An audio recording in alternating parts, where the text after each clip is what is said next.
Alors, dans cet exercice, nous allons prendre un exemple de calcul du CMPC ou le coût moyen pondéré du capital. Donc, nous avons ici le taux sans risque, qui est dans cet exemple le taux des obligations américaines à 10 ans. Ensuite, nous avons la prime de risque, et on va supposer qu'il s'agit de la prime de risque propre au pays, donc propre aux États-Unis, d'accord?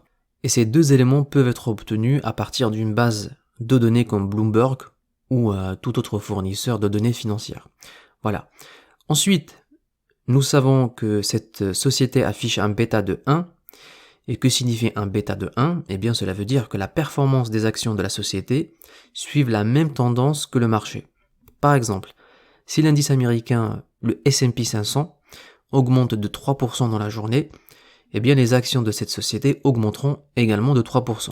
Ok? Et si c'était un bêta de 2, si le marché augmente de 3%, eh bien les actions de la société vont augmenter de 6%, donc le double.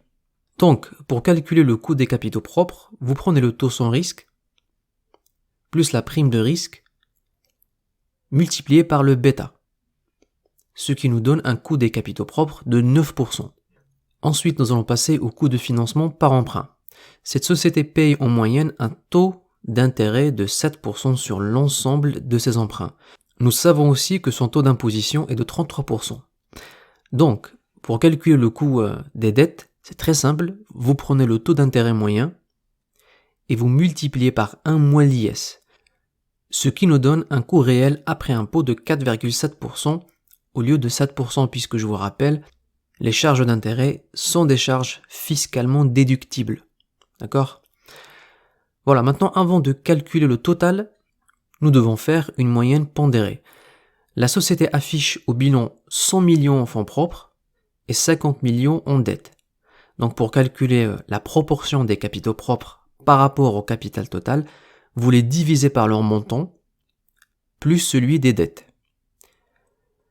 Et pour calculer la proportion des dettes par rapport au capital total, vous les divisez par leur montant plus celui des capitaux propres. On additionne ensuite les deux, donc 100%, ainsi que les valeurs. 150 millions. Très bien, maintenant nous pouvons calculer le coût moyen pondéré du capital de cette société.